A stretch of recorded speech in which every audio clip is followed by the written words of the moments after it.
नमस्कार, केबी न्यूज 24/7 में आपका स्वागत है। मैं पूजा आपके साथ। आइए सबसे पहले देखते हैं मुख्य समाचार। बीजेपी ने राज्यपाल से कर्नाटक सरकार को बर्खास्त करने की अपील की। कहा कि कर्नाटक सरकार सभी मोर्चों पर विफल रही। एचडी कुमारस्वामी ने अपने भतीजे प्रज्वल से देश लौटने की अपील की। कहा दादा के लिए जल्द वापस आए। मैसूर में कांग्रेस महिला विंग की पदाधिकारी की कथित तौर पर पति ने कर दी हत्या। इनकी ऐसी हार होगी जो दुनिया देखेगी। पीएम मोदी ने गिनाई इंडिया अलायंस की 3 बुराई। कहा एक साथ बैठते हैं 20 लाख करोड़ के घोटालेबाज। अमेरिका का विवादित बयान, भारत में रह रहे मुसलमानों को लेकर कही बड़ी बात।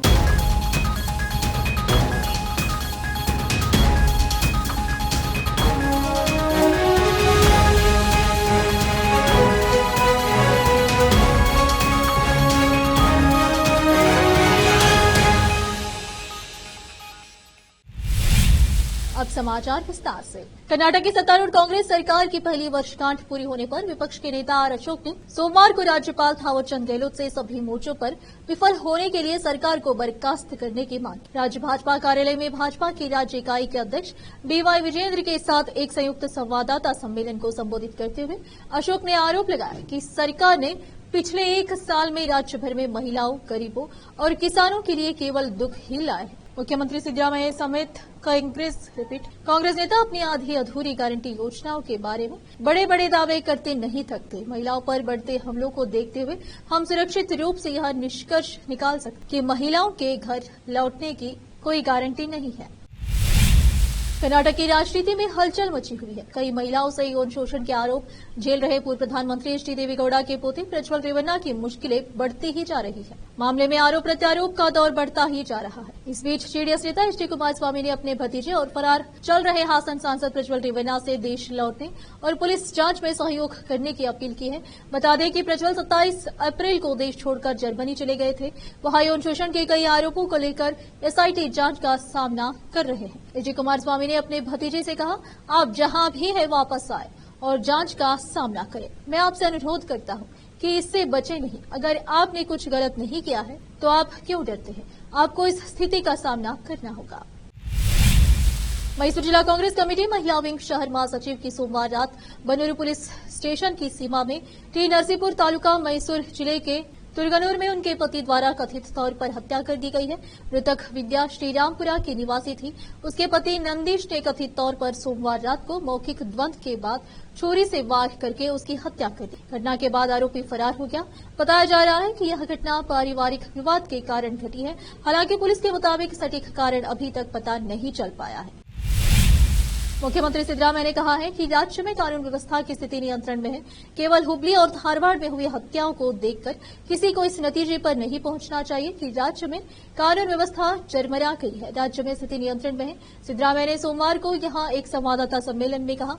उन्होंने कहा कि 2021 में राज्य में 449 हत्याएं हुई। 2023 के दौरान 466 और 2024 में 430 थी। मैं यह नहीं कह रहा हूं कि हमें ऐसे अपराधों को माफ कर देना चाहिए, लेकिन मेरा कहना यह है कि अपराधों की संख्या बढ़ी है। अब नीचे आओ। महाराष्ट्र के पुणे में रविवार को एक लग्जरी कार और मोटरसाइकिल की टक्कर में 2 लोगों की मौत हो गई थी। इस हादसे के बाद पुलिस ने कार के चालक 17 वर्षीय लड़के को गिरफ्तार कर लिया था। इस मामले में पुलिस ने सोमवार को कहा था कि वह सत्र न्यायालय का रुख करेगी और आरोपी पर वयस्क की तरह मुकदमा चलाने का आग्रह करेगी। हालांकि अब पुलिस ने नाबालिग के पिता को मंगलवार की सुबह छत्रपति संभानगर से हिरासत में लिया। पिता की पहचान विशाल अग्रवाल के तौर पर की गई है। इस मामले में पुलिस ने दावा किया कि नाबालिग नशे में धुत होकर कार चला रहा था। रविवार को कल्याणी नगर में उसकी कार एक मोटरसाइकिल से टकरा गई। पुलिस आयुक्त अमितेश कुमार ने कहा कि हमने छत्रपति संभाजी नगर से नाबालिग के पिता को हिरासत में ले लिया। उन्हें पुणे लाया जा रहा है, जहां उन्हें गिरफ्तार किया जाएगा। अब फिलहाल लेते एक छोटा सा ब्रेक। हिंदुस्तान के हर कोने में हम हैं मौजूद। 24 घंटे हालात पर गहरी नजर, खबरों से जुड़े चुपते सवालात और आपको दिखाता है धार्मिक, सामाजिक, राजनीतिक, लोकल और इंटरनेशनल न्यूज की सबसे बेहतर कवरेज जो आपको रखती है हर पल बाखबर। देश देश और दुनिया भर की खबर के लिए देखते रहें केपी न्यूज 24/7। ब्रेक के बाद आपका स्वागत है। आइए देखते समाचार। लोकसभा चुनाव 2024 के 5वें फेज के लिए सोमवार 20 मई को वोटिंग जारी है। इस फेज में महाराष्ट्र की 13 सीटों पर मतदान हो रहे हैं। इसमें मुंबई उत्तर, मुंबई उत्तर पश्चिम, मुंबई उत्तर पूर्व, मुंबई उत्तर मध्य, मुंबई दक्षिण मध्य, मुंबई दक्षिण शामिल है। मुंबई में वोटिंग के लिए इंडस्ट्रियलिस्ट और बॉलीवुड सेलिब्रिटीज में क्रेज देखा गया। लोकतंत्र के इस पर्व में तमाम एक्टर्स ने हिस्सा लिया। मुंबई में 86 साल के रतन टाटा ने मतदान किया, जबकि सलमान खान खास तौर पर वोट डालने के लिए सोमवार को दुबई से मुंबई पहुंचे थे। शाहरुख खान ने भी अपने परिवार के साथ मताधिकार का इस्तेमाल किया। मुंबई में इससे पहले पूर्व cricketer Sachin Tendulkar, actor Hrithik Roshan, Sunil Shetty, Ranveer Singh, Deepika Padukone vote डालने पहुंचे थे। आमिर खान ने भी बूथ पर जाकर वोट डाला। महाराजगंज लोकसभा क्षेत्र के गोरायाकोटी विधानसभा के अज्ञा में आज प्रधानमंत्री नरेंद्र मोदी ने जनसभा को संबोधित किया। बड़ी संख्या में उन्हें सुनने पहुंचे लोगों के बीच पीएम मोदी की एक झलक पाने के लिए आतुर रहे। एनडीए प्रत्याशियों के पक्ष में मतदान की अपील करते हुए पीएम मोदी ने इंडिया अलायंस के नेताओं पर जमकर प्रहार किया। पीएम मोदी ने कहा कि 4 जून को इंडी गठबंधन के इरादों पर सबसे बड़ा प्रहार होगा। जैसे जैसे 4 जून पास आ रही है, मोदी के लिए इंडी वालों की गालियों और बददुआओं की संख्या बढ़ती ही जा रही है। इनसे बर्दाश्त नहीं हो रहा है कि मोदी को देश की जनता अगले 5 साल के लिए फिर से चुनने जा रही है। पीएम मोदी ने कहा कि इंडिया अलायंस वालों की हार ऐसी होगी कि पूरी दुनिया देखेगी। पीएम मोदी ने इंडिया अलायंस के नेताओं पर प्रहार करते हुए कहा कि इंडी गठबंधन का मंच राजनीतिक मंच नहीं, लाखों करोड़ों के घोटालेबाजों का सम्मेलन लगता है। इनके मंच पर करीब 20 लाख करोड़ रुपए के घोटालेबाज एक साथ बैठते हैं। जब ये इकट्ठा होते हैं तब इनमें 3 बुराइयां साफ नजर आती है। घोर कम्युनल है, घोर जातिवादी है, घोर परिवारवादी है। दिल्ली में चल रहे शराब घोटाला मामले में प्रवर्तन निदेशालय ईडी ने दिल्ली के मुख्यमंत्री अरविंद केजरीवाल की न्यायिक हिरासत बढ़ाने की मांग करते हुए एक आवेदन दायर किया है। बता दें कि उनकी अंतरिम जमानत अवधि 2 जून को समाप्त हो रही है। इसी दिन वह सरेंडर करेंगे, लेकिन सबसे बड़ा सवाल यह है कि वह कहां सरेंडर करेंगे। कोर्ट ने ईडी से केजरीवाल की न्यायिक हिरासत बढ़ाने की आवश्यकता पर सवाल उठाया। यह देखते हुए कि वह पहले से ही अंतरिम जमानत पर है। इस पर जवाब देते हुए ईडी ने स्पष्ट किया कि अनुरोध सरेंडर के बाद की अवधि के लिए प्रासंगिक है। दिल्ली के मुख्यमंत्री अरविंद केजरीवाल के निजी सचिव विभव कुमार द्वारा स्वाति मलिवाल के साथ कथित मारपीट मामले के बाद रोजाना कुछ न कुछ नया सामने आ ही रहा। सीसीटीवी फुटेज वायरल होने के बाद दिल्ली सरकार की ओर से स्वाति मलिवाल पर कई आरोप लगाए गए, तो अब स्वाति ने उन सभी आरोपों पर करार पलटवार किया है। इतना ही नहीं, स्वाति ने चेतावनी देते हुए अरविंद केजरीवाल या विभव पर नहीं बल्कि दिल्ली के एक मंत्री पर निशाना भी साधा है। स्वाति ने एक्स पर ट्वीट करते हुए लिखा, कल से दिल्ली के मंत्री झूठ फैला रहे हैं कि मुझ पे भ्रष्टाचार की एफआईआर हुई है, इसलिए बीजेपी के इशारे पर मैंने ये सब किया। ये एफआईआर 8 साल पहले 2016 में हो चुकी थी, जिसके बाद मुझे सीएम और एलजी दोनों ने 2 बार और महिला आयोग की अध्यक्ष नियुक्त किया। केस पूरी तरह फर्जी है, जिस पर 1.5 साल से माननीय हाईकोर्ट ने स्टे लगाया हुआ है, जिन्होंने माना है कि पैसे का कोई लेन देन नहीं हुआ है। अब फिलहाल लेते एक और छोटा सा ब्रेक। हिंदुस्तान के हर कोने में हम हैं मौजूद। 24 घंटे हालात पर गहरी नजर, खबरों से जुड़े चुपते सवालात, और आपको दिखाता है धार्मिक, सामाजिक, राजनीतिक, लोकल और इंटरनेशनल न्यूज की सबसे बेहतर कवरेज, जो आपको रखती है हर पल बाखबर। देश और दुनिया भर की खबर के लिए देखते रहें केपी न्यूज 24/7। देखते रहें केपी न्यूज 24/7।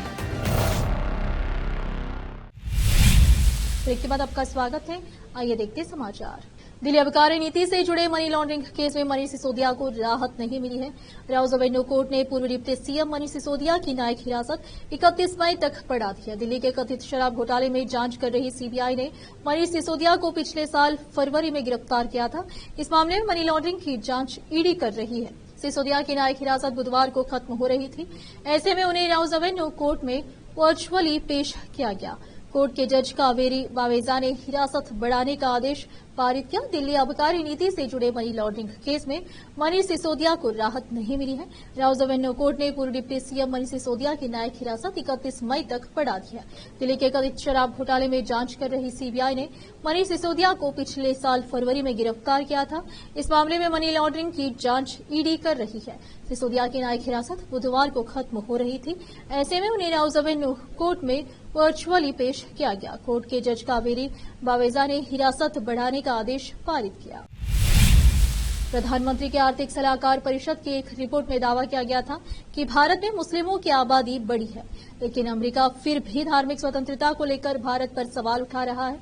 दरअसल न्यूयॉर्क टाइम्स में एक आर्टिकल छपा है जिस पर सोमवार को अमेरिका ने प्रतिक्रिया दी। भारत में मुस्लिमों की स्थिति पर न्यूयॉर्क टाइम्स की रिपोर्ट पर अमेरिका ने कहा कि वह इस मामले पर भारत समेत दुनिया भर में देशों से बातचीत कर रहा है। अमेरिका ने धार्मिक स्वतंत्रता के लिए सार्वभौमिक सम्मान को बढ़ावा देने की प्रतिबद्धता जताई।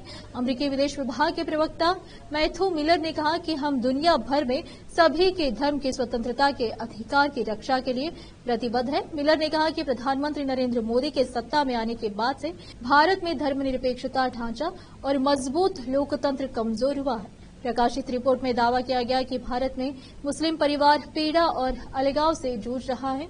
वे अपने बच्चों को ऐसे देश में पालने की कोशिश कर रहे हैं जो उनकी पहचान पर सवाल उठा रहा है। दरअसल भारत में मुस्लिम आबादी में 43.15% की वृद्धि दर्ज की गई है, लेकिन अमेरिका फिर भी सवाल उठा रहा है। आखिर में फिर एक बार नजर डालते हैं मुख्य समाचारों पर। बीजेपी ने राज्यपाल से कर्नाटक सरकार को बर्खास्त करने की अपील की। कहा कि कर्नाटक सरकार सभी मोर्चों पर विफल रही। एचडी कुमारस्वामी ने अपने भतीजे प्रज्वल से देश लौटने की अपील की। कहा दादा के लिए जल्द वापस आए।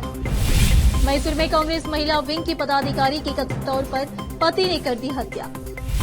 इनकी ऐसी हार होगी जो दुनिया देखेगी। पीएम मोदी ने गिनाई इंडिया अलायंस की 3 बुराई। कहा एक साथ बैठते हैं 20 लाख करोड़ के घोटालेबाज। अमेरिका का विवादित बयान। भारत में रह रहे मुसलमानों को लेकर कही बड़ी बात।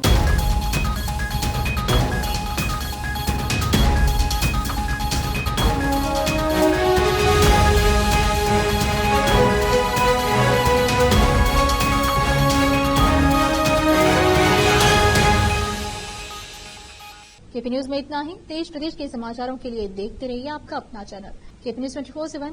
धन्यवाद।